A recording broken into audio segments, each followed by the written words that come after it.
الحمدللہ رب العالمین والصلاة والسلام علی اشرف الانبیاء والمرسلین سیدنا محمد وعلی آلہ واصحابہ والتابعین وعلی کل من دعا بدعوتہ واستمسک بسنتہ وجاہد جہادہ الی یوم الدین وبعد۔ سامعین محترم اور ناظرین کرام، ہمارے آج کی گفتگو کا عنوان ہے عباد الرحمن کے صفات۔ عباد الرحمن مرکب ہے دو الفاظ کا، عباد اور رحمان۔ عباد جمع ہے عربی لفظ عبد کا، جس کے معنی ہیں بندہ یا غلام۔ اسی طرح رحمان اللہ تعالیٰ کے خوبصورت ناموں میں سے ایک نام اور مبارک صفات میں سے ایک صفت ہے، جس کے معنی ہیں بہت نہایت رحم کرنے والا۔ تو عباد الرحمن کا لفظی ترجمہ یا لغوی مفہوم ہے اللہ کے بندے یا رحمان کے بندے، مگر یہاں ہم اس لفظی ترجمے کی بات نہیں کر رہے ہیں، بلکہ اس اصطلاح کی بات کر رہے ہیں جس سے مراد اللہ کے خاص بندے ہیں، جن کا تذکرہ اللہ تعالیٰ نے قرآن کریم میں ارشاد فرمایا ہے۔ قرآن کریم میں عباد الرحمن کی جو صفات اور خصوصیات بیان کی گئی ہیں، ان میں ان کے عقائد کا تذکرہ بھی ہے اور ان کے اعمال اور رویوں کا بھی۔ ان خصوصیات میں تقرب الی اللہ کا ذریعہ بننے والے اعمال سر انجام دینا بھی شامل ہیں، اور اللہ کی ناراضگی کا سبب بننے والے اعمال سے اجتناب کا تذکرہ بھی ہے۔ اسی طرح انسانوں کے ساتھ طرز عمل میں شائستگی، متانت، نرمی اختیار کرنے، نیز لغویات، لا یعنی امور اور جاہلوں کے منہ لگنے سے بچنے کو بھی عباد الرحمن کی اہم خصوصیات قرار دیا گیا ہے۔ اور ان اعمال کے ساتھ ساتھ اپنے اور اپنے خاندان والوں کی ہدایت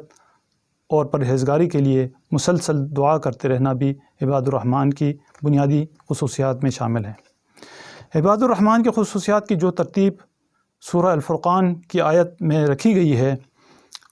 اسی ترتیب سے ان کی مختصر ترین تشریح پیش خدمت ہے۔ کہا گیا وَعِبَادُ الرَّحْمَنِ الَّذِينَ يَمْشُونَ عَلَى الْأَرْضِ هَوْنًا، رحمان کے اصلی بندے وہ ہیں جو زمین پر نرم چال چلتے ہیں، یعنی زمین پر تکبر اور انانیت کے ساتھ اکڑ کر نہیں چلتے، بلکہ نرمی اور شائستگی کے ساتھ چلتے ہیں۔ اس سے مسکینی اور محکومی والی نرمی مراد نہیں ہے، بلکہ تواضع، انکساری اور نرم مزاجی مراد ہے۔ عباد الرحمن کی دوسری صفت کے حوالے سے کہا گیا وَإِذَا خَاطَبَهُمُ الْجَاهِلُونَ قَالُوا سَلَامًا، یعنی جو جاہل ان کے منہ کو آئیں تو کہہ دیتے ہیں کہ تم کو سلام، یعنی وہ جاہلوں سے الجھنے کے بجائے ان کو سلامہ کہہ کر ان سے احتراز کرتے ہیں۔ اسی طرح عباد الرحمن کے صفات میں تیسری صفت یہ ہے کہ وَالَّذِينَ يَبِيتُونَ لِرَبِّهِمْ سُجَّدًا وَقِيَامًا، یعنی وہ جو اپنے رب کے حضور سجدے اور قیام میں راتیں گزارتے ہیں، یعنی فرض نمازوں کے علاوہ نفلی نمازوں کا بھی اہتمام کرتے ہیں، اور خصوصاً رات کی تاریکیوں میں اللہ کے سامنے سجدہ ریز ہوتے ہیں اور قیام کی حالت میں اللہ سے دعا کرتے ہیں اور اس کی خوشنودی اور تقرب حاصل کرنے کی کوشش کرتے ہیں۔ عباد الرحمن کے صفات میں سے یا خصوصیات میں سے ایک خصوصیت یہ بھی ہے کہ وَالَّذِينَ يَقُولُونَ رَبَّنَا اصْرِفْ عَنَّا عَذَابَ جَهَنَّمَ إِنَّ عَذَابَهَا كَانَ غَرَامًا إِنَّهَا سَاءَتْ مُسْتَقَرًّا وَمُقَامًا، وہ جو دعائیں کرتے ہیں کہ اللہ اے ہمارے رب، جہنم کے عذاب سے ہم کو بچا لے، اس کا عذاب تو جان کا لاگو ہے، وہ بڑا ہی برا مستقر اور مقام ہے۔ یعنی عباد الرحمن جہنم کے عذاب سے بچنے کے لیے اپنے رب سے دعا کرتے ہیں۔ ان کو معلوم ہے کہ جہنم کا عذاب بہت سخت ہے اور اس سے چھٹکارا بہت مشکل ہے، اس لیے وہ اللہ کے سامنے گڑ گڑاتے ہیں اور یہ دعا کرتے ہیں کہ رب کریم ہمیں اس برے ٹھکانے اور اس سخت عذاب سے محفوظ رکھ۔ وَالَّذِينَ إِذَا أَنفَقُوا لَمْ يُسْرِفُوا وَلَمْ يَقْتُرُوا وَكَانَ بَيْنَ ذَلِكَ قَوَامًا، عباد الرحمن کے صفات میں سے پانچویں صفت یہ ہے کہ وہ جو خرچ کرتے ہیں تو اعتدال اور میانہ روی کا رویہ اختیار کرتے ہیں، یعنی نہ فضول خرچی کرتے ہیں نہ بخل، بلکہ ان کا خرچ ان دونوں انتہاؤں کے درمیان اعتدال پر قائم رہتا ہے۔ یعنی جو مال اللہ تعالیٰ نے ان کو دیا ہے اس کو خرچ کرنے میں اسراف اور تبذیر سے کام نہیں لیتے ہیں، اور بلکہ اسراف کے تمام صورتوں سے اپنے آپ کو بچاتے ہیں، اور اسی طرح نمود و نمائش کے لیے ضرورت سے زیادہ مال خرچ کر کے اسے ضائع نہیں کرتے ہیں، اور نہ ہی بخل سے کام لیتے ہوئے مال جمع کرتے رہتے ہیں، بلکہ اس مال کو اللہ کی راہ میں خرچ کرتے ہیں، جس سے نہ صرف بخل کا تدارک ہوتا ہے بلکہ انسان اسراف سے بھی بچتا ہے۔ والذین لا یدعون مع اللہ الہا آخر، وہ جو اللہ کے سوا کسی اور معبود کو نہیں پکارتے ہیں، یعنی کسی بھی شکل میں شرک سے اپنے آپ کو بچاتے ہیں۔ اللہ کے سوا کسی کو حاجت روا یا انداتا سمجھنا، غیر اللہ کو مدد کے لیے پکارنا، یا کوئی اور اس طرح کی حرکات جو ہیں اس سے عباد الرحمن اپنے آپ کو بچاتے ہیں۔ ولا یقتلون النفس التي حرم اللہ الا بالحق، وہ جو اللہ کی حرام کی ہوئی کسی جان کو ناحق حلال نہیں کرتے، یعنی عباد الرحمن ناحق قتل سے اپنے آپ کو بچاتے ہیں۔ ہاں، شرعی حدود کے مطابق اللہ کی راہ میں جہاد کرتے ہوئے، یا قصاص یا کسی اور موجب قتل جرم کے پاداش میں حد نافذ کرتے ہوئے، یا ناموس رسالت کی توہین کے ارتکاب کے سزا کے طور پر، یا ارتداد پر اصرار کرنے کی صورت میں کسی کو ہلاک کرنا، یا اپنی جان اور مال کے دفاع میں، اپنی جان، اپنی مال اور اپنی عزت و آبرو کی دفاع میں کسی کو قتل کرنا قتل ناحق کے زمرے میں نہیں آتا ہے۔ ان تمام صورتوں کے علاوہ کسی معصوم انسان، چاہے وہ کافر ہے یا مسلمان ہے، اس کی جان لینا اللہ تعالیٰ نے حرام قرار دیا ہے۔ آیات کریمہ میں ذکر کردہ عباد الرحمن کے خصوصیات میں سے جو آخری خصوصیت ہے وہ یہ ہے، والذین یقولون ربنا ھب لنا من ازواجنا وذریاتنا قرۃ اعین وجعلنا للمتقین اماما، جو دعائیں مانگا کرتے ہیں کہ اے ہمارے رب، ہمیں اپنے بیویوں اور اپنی اولاد سے آنکھوں کی ٹھنڈک دے اور ہم کو پرہیزگاروں کا امام بنا دے۔ یعنی عباد الرحمن ہر وقت اپنے اور اپنے خاندان کے بارے میں فکر مند رہتے ہیں اور دعا کرتے رہتے ہیں کہ اللہ تعالیٰ ان کو صراط مستقیم پر ثابت قدم رکھے اور ان کو تمام برائیوں سے بچائے اور متقین میں ان کو شامل کر لے۔ ان آیات کے آخر میں عباد الرحمن کی خصوصیات بیان کرنے کے بعد رب کریم ارشاد فرماتے ہیں اور یہ بتاتے ہیں کہ ان کے اس طرز عمل کا اجر و ثواب کیا ہے، اور ان کو ملنے والے انعامات کا ذکر فرماتے ہوئے ارشاد فرماتے ہیں، اولئک یجزون الغرفۃ بما صبروا ویلقون فیہا تحیۃ وسلاما خالدین فیہا حسنت مستقرا ومقاما۔ یہ ہیں وہ لوگ جو صبر کا پھل منزل بلند کی شکل میں پائیں گے، آداب و تسلیمات سے ان کا استقبال ہوگا، وہ ہمیشہ ہمیشہ وہاں رہیں گے، کیا ہی اچھا ہے وہ مستقر اور وہ مقام۔ یعنی ان خصوصیات کا حامل ہونا مشکل کام ہے، جس کے لیے صبر اور استقامت درکار ہے، اور جو لوگ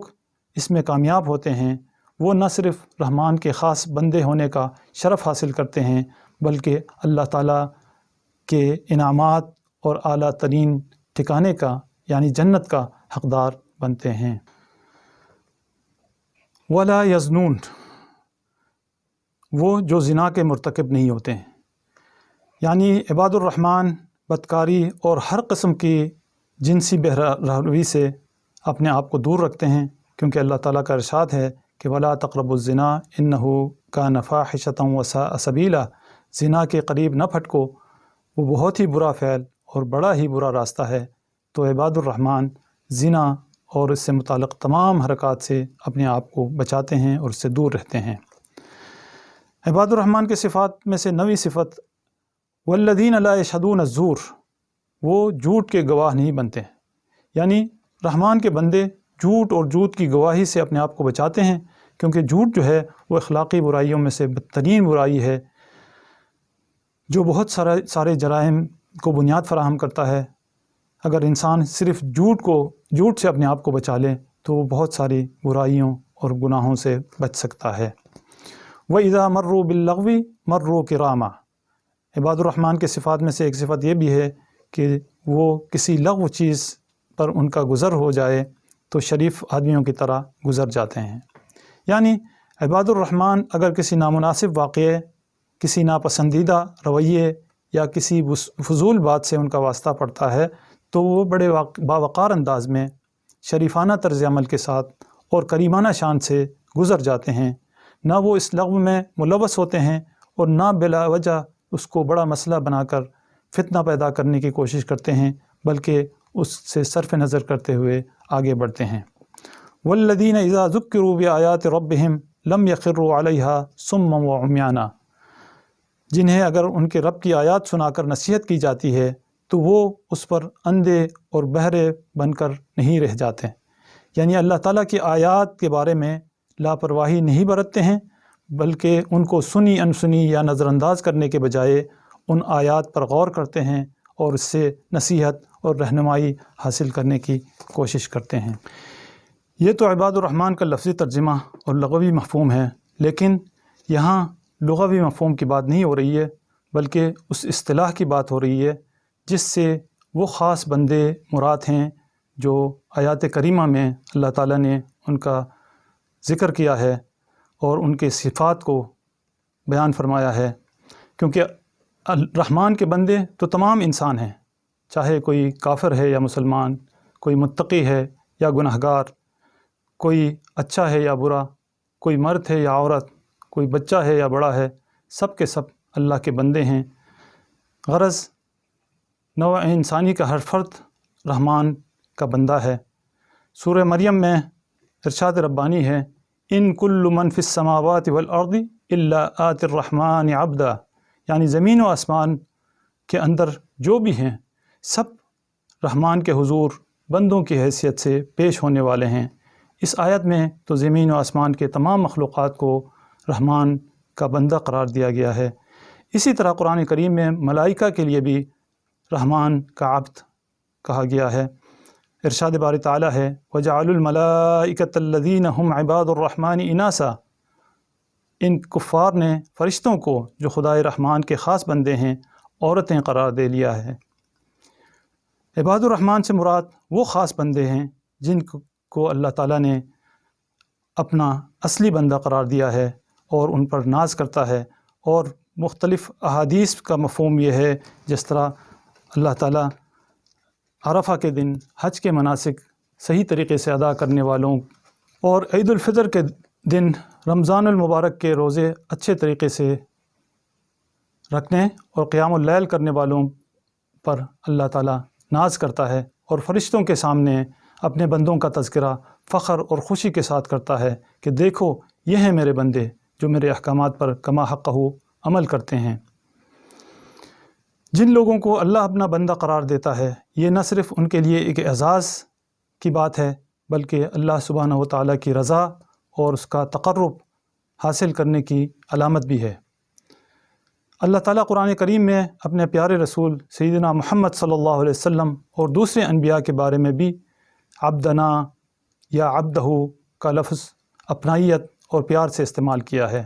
کئی آیات ہیں جن کا تذکرہ یہاں نہیں کیا جا سکتا، لیکن اللہ تعالیٰ اپنے نبی محمد مصطفیٰ صلی اللہ علیہ وسلم، اسی طرح نوح علیہ السلام، اسی طرح داؤد علیہ السلام، اسی طرح ایوب علیہ السلام کے بارے میں عبدنا یا عبدہ کا لفظ استعمال کیا ہے۔ وَلِلَّهِ الْمَثَلُ الْأَعْلَى، لیکن صرف عباد الرحمن کا مفہوم صحیح سمجھنے کے لیے ہم یہ مثال دے سکتے ہیں کہ کسی شخص کے بارے میں کوئی بادشاہ اگر یہ کہہ دے کہ یہ میرا خاص بندہ ہے تو اس کا مطلب یہ ہوتا ہے کہ اس شخص کو بادشاہ کی قربت اور خوشنودی حاصل ہے، اس لیے لوگ اس کے ساتھ عزت سے پیش آتے ہیں۔ اسی طرح کوئی شخص اپنے کسی لائق اور فائق بیٹے یا فرمانبردار بیٹے کے بارے میں جب یہ کہتا ہے کہ یہ ہے میرا بیٹا، تو اس کا مطلب یہ ہوتا ہے کہ وہ اس بیٹے کو اپنے دوسرے اولاد کے مقابلے میں ترجیح دیتا ہے اور اس پر فخر کرتا ہے اور اس پر ناز کرتا ہے۔ لہٰذا عباد الرحمن سے مراد صرف رحمان کے بندے نہیں، بلکہ وہ خاص بندے جن کو اللہ تعالیٰ اپنا اصلی مقرب بندہ قرار دیتا ہے، اور اپنی رضامندی اور خوشی کا اظہار کرتا ہے اور فرشتوں کے سامنے ان پر ناز کرتا ہے۔ دعا ہے کہ اللہ تعالیٰ ہمیں اپنے اصلی اور مقرب بندوں میں شامل فرمائے اور ہمیں یہ توفیق عطا فرمائے کہ ہم قرآن کریم میں بیان کردہ صفات اور خصوصیات اپنے اندر پیدا کر کے عباد الرحمن کا صحیح مصداق بنیں اور جنت کا حقدار ٹھہریں۔ آمین وآخر دعوانا ان الحمد للہ رب العالمین۔